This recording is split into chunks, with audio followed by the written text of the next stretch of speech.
जय हिंद साथियों, आप सब लोगों का स्वागत है मेरे इस YouTube channel RS1819 hashtag exam में। और आज जो वीडियो मैं बनाने चल रहा हूँ ना, बेसिकली ये उन लोगों के लिए जो जो एकेडमिक पढ़ते हैं वो भी, और जो गवर्नमेंट लेवल के एग्जाम की तैयारी करते हैं वो भी। ठीक है, तो ये वीडियो जो है ना, मैथ सेक्शन से जो ये होता है ना, सिंपल इंटरेस्ट मतलब कहने मतलब साधारण ब्याज का ये वीडियो है।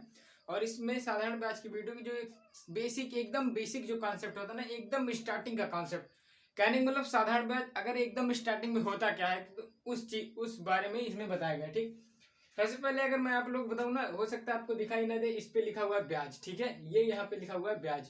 ब्याज हो गया। अब ब्याज जो होता है ना, दो टाइप का होता है, एक होता है साधारण ब्याज और एक होता है चक्रवृद्धि ब्याज। ठीक, तो सबसे पहले हम इसमें साधारण ब्याज के बारे में समझेंगे कि साधारण ब्याज बेसिकली होता क्या है। ठीक, तो सबसे पहले जैसे साधारण ब्याज होगा। अब साधारण ब्याज क्या है?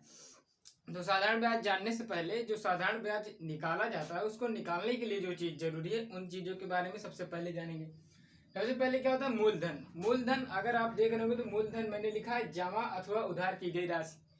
कहने का मतलब ये है जमा अथवा उधार की राशि। कहने का मतलब ये है, जैसे मान लीजिए कोई बैंक है, ठीक है, उससे किसी ने 5,000 रुपये लोन ले लिए, तो 5,000 रुपये जो लोन लिए ना, वो 5,000 क्या हुआ? मूलधन हो गया बैंक के लिए। ठीक है, कहने का मतलब वो 5,000 रुपये मूलधन हो गए। ठीक, उसके बाद क्या लिखा है? दर। दर लिखा है जिस प्रतिशत पर मूलधन दिया जाता है। कहने का मतलब ये हुआ, जब किसी से कोई कर्जा लेता है, कहने का मतलब जब लोन या कर्जा कोई कुछ लिया जाता है, तो ऐसे नहीं, थोड़ी तुरंत नहीं दे देगा कि हाँ जाओ लेके जाओ। वो सबसे पहले कहता है भाई कितना परसेंट दोगे या दर क्या रहेगी। तो जो दिमागदार लोग होते हैं वो सोच लेते हैं, कहते हैं चलो यार 10% ले लेना। फिर कहते हैं अरे चलो ठीक है 10%, 5%। तो वो जो अपनी दर लगाते हैं, जैसे 5%, 6%, 8%, जितना परसेंटेज कम रहेगा उतने कम ब्याज देना पड़ेगा, जितना ज़्यादा रहेगा उतने ज़्यादा देना पड़ेगा। तो ये सब बातें होती। और फिर बस समय, ऐसा नहीं है कि आपने पैसे भी ले लिए और दर भी बता दिए, पर ये नहीं बताया, ये नहीं डिस्कस हुआ कि कितने टाइम के लिए। तो फिर ऐसे रखे रहो लेके, टाइम नहीं मेंशन। तो उसमें क्या होता है ना, जिस अवधि के लिए, जैसे समय क्या होता है? समय होता है जिस अवधि के लिए मूलधन दिया जाता है।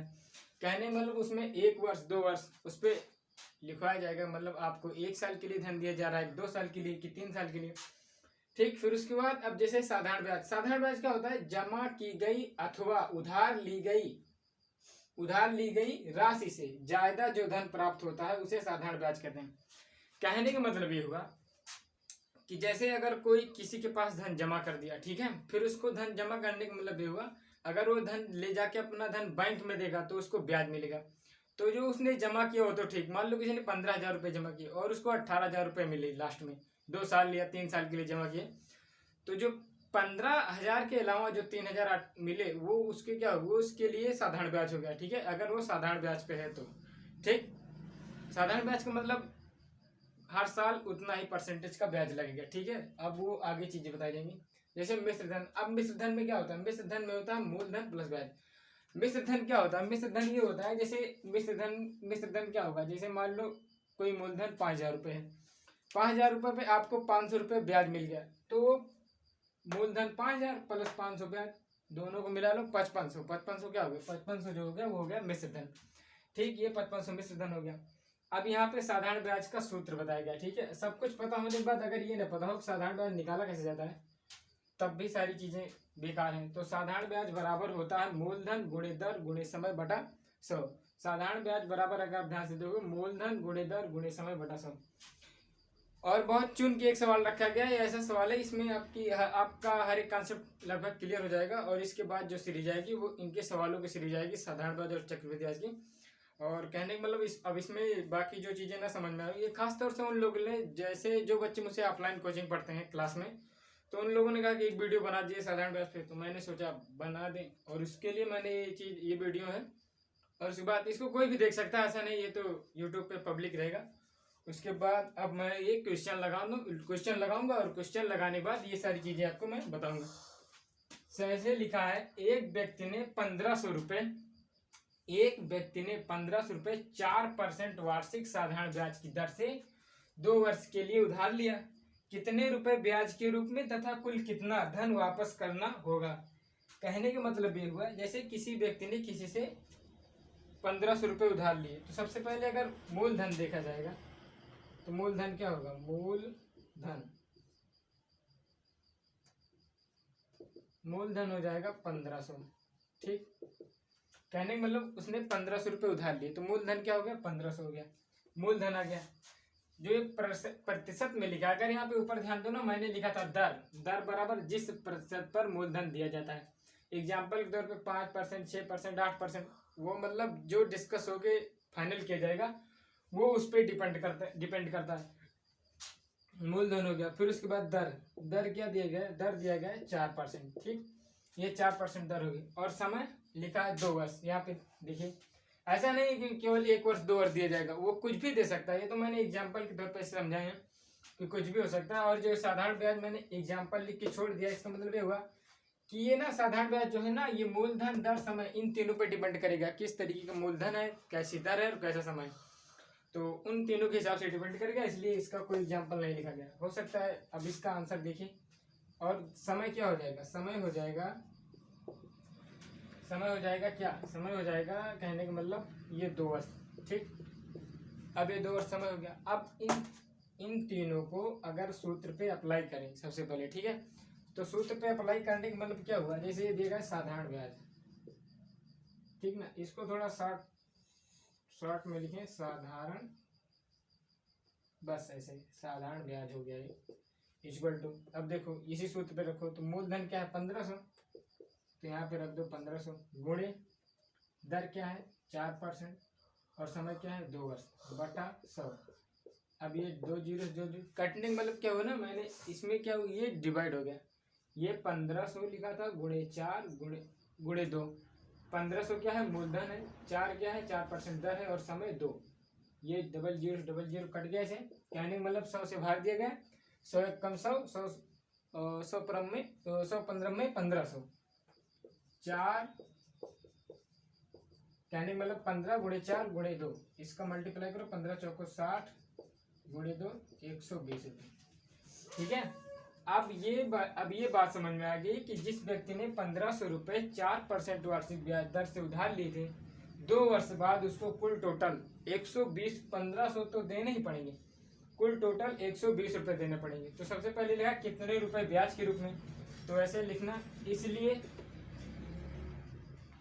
ब्याज के रूप में रुपए 120 तथा कुल मिश्र धन, कहने का मतलब मिश्र धन टोटल। ठीक है, तो मिश्र धन जो होगा वो क्या होगा, मिश्र धन हो जाएगा ये मूलधन 1500 प्लस 120, ये 15 1620, ये क्या हो जाएगा, ये हो जाएगा आंसर।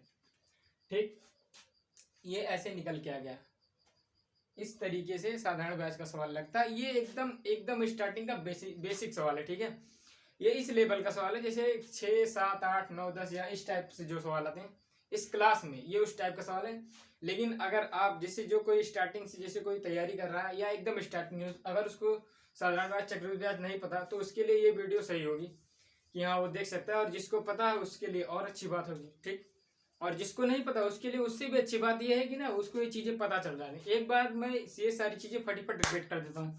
सबसे पहले एक चीज़ सुनिए, सबसे पहले ब्याज। सबसे पहले ब्याज क्या होता है, ब्याज बेसिकली 2 टाइप का होता है, एक होता है साधारण ब्याज और एक होता है चक्रवृद्धि ब्याज। साधारण ब्याज और चक्रवृद्धि ब्याज, तो सबसे पहले आप लोग ये समझो साधारण ब्याज। अगर आप लोग साधारण ब्याज समझ गए ना, तो जिस तरीके से आप साधारण ब्याज समझते हैं ना, उसी तरीके से आप चक्रवृद्धि ब्याज तुरंत समझ जाएंगे। ठीक है, सबसे पहले साधारण ब्याज पकड़ो, ये क्या होता है, उसके बाद साधारण ब्याज। आप आशा करता हूँ ये सब आप लोग बात समझ में आएगी। फटाफट रिपीट करने मतलब ये हुआ, जैसे ये मूलधन हो गया। मूलधन क्या होता है, जमा अथवा उधार की गई राशि। कहने का मतलब किसी के पास कोई धन जमा किया गया वो भी मूलधन हो गया, अगर किसी से कोई धन उधार लिया गया तो वो भी क्या हुआ, मूलधन हुआ। दर क्या होता है, दर ये होता है जिसपे हम लोग डिस्कस करके ये बात करते हैं हाँ भाई इतना % देना पड़ेगा। ठीक है, तो वो हो जाती है दर।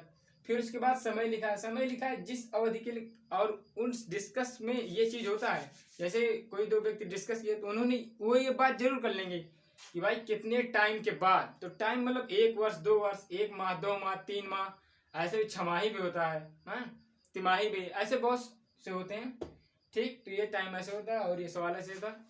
अगर जिस किसी को लगे अगर इसमें कुछ कमी क्या है ना, कि इसमें मैंने बहुत जल्द थोड़ी बता दिया है, आप लोग ध्यान दीजिएगा इस पे। और उसके बाद क्या कहते हैं ना, जैसे किसी का कोई क्वेश्चन नहीं आता है ना तो वो कमेंट कर सकता है। अब मैं एक क्वेश्चन जरूर पूछ रहा हूँ, आप लोग उसको कमेंट बॉक्स में जवाब दीजिएगा। कहने का मतलब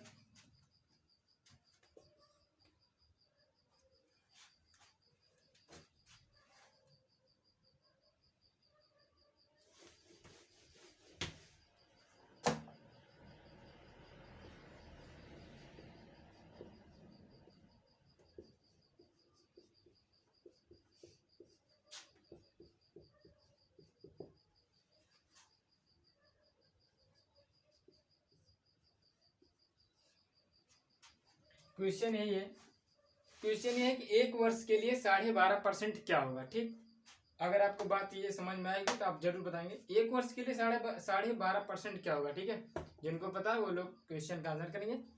और ये वीडियो बेसिकली जैसे उन बच्चों के लिए ना जो 6, 7, 8 उस क्लास में पढ़ते हैं। अगर जैसे आप बड़े एग्जाम की तैयारी करते हैं तो कोई टेंशन नहीं, आप उसके लिए एक अलग से वीडियो बनाई जाएगी और उसके बारे में बताया जाएगा। ठीक है, जिसको अगर मान लो कोई क्वेश्चन नहीं आता साधारण बैच का तो ये नीचे क्या है ना कमेंट बॉक्स में लिख देगा, मैं उसका उत्तर देने की कोशिश करूंगा। और वीडियो देखने के लिए धन्यवाद।